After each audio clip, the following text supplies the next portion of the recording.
NATO foreign ministers are set to hold an emergency meeting in Brussels over Russia's invasion of Ukraine. The allies have been bolstering their eastern flank since Russia began deploying its troops near Ukraine weeks before the invasion. NATO has, for the first time, activated its rapid response force to add to thousands of troops already sent by allies to its eastern members. Though NATO has been sending weapons to Ukraine, as many as 22,000 more troops are being sent to member states bordering Russia and Belarus. The allies, however, remain adamant that they will not get involved militarily in the war in Ukraine. Our line is clear. We will not intervene militarily. That applies to NATO. It won't do that, and for all others. In this situation, that would be wrong. Germany is increasing its weapons deliveries to Ukraine. Sources say that Berlin has approved an additional support for Ukraine and will send 2,700 anti-aircraft missiles to the conflict zone. The Dutch, meanwhile, are sending rocket launchers for air defense.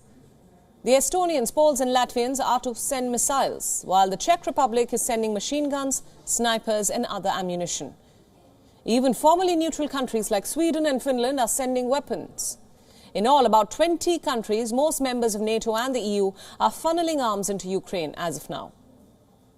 Western weaponry is being delivered to Ukraine in relatively large but undisclosed amounts for the last several days. If it can be deployed quickly, it could have some kind of impact. But Brussels' strategy of sending more ammunition and troops could risk encouraging a possible retaliation from Russia. Vladimir Putin already sees NATO as committed to threaten or even destroy Russia through its support for Ukraine. Putin even raised the nuclear alert of his own forces to warn Europe and the United States of the risk of intervention.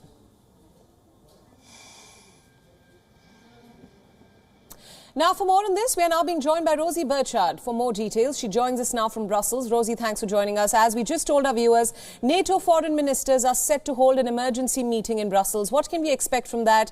And why the resistance to interfere militarily in this conflict?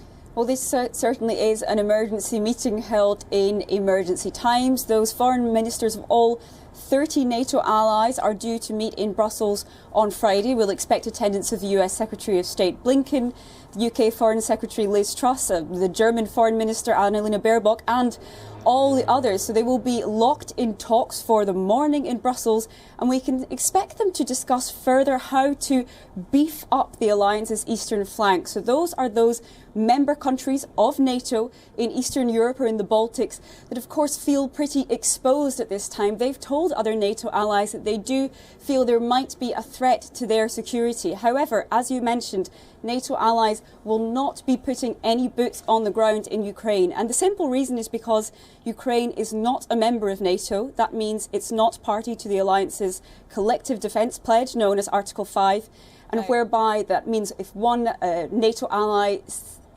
security is threatened, it can expect defensive support from others. That's something Ukraine is not party to, as it's not a member of NATO. Right, Rosie, let's talk about sanctions now, something the world is currently talking about when it comes to a mode of deterrence.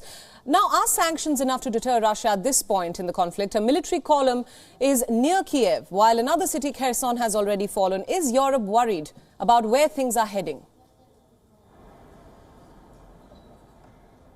Europe is definitely worried. Now, it has to be said, NATO, that body we just talked about, doesn't really have a concrete punishment mechanism like sanctions, but the European Union does, and it is ramping up the sanctions it's slapping on Moscow day by day. The most recent sanctions we had from the European Union were banning 7 Russian banks from the SWIFT international payment system, and it's also cracked down on Russian broadcasters and media outlets RT and Sputnik.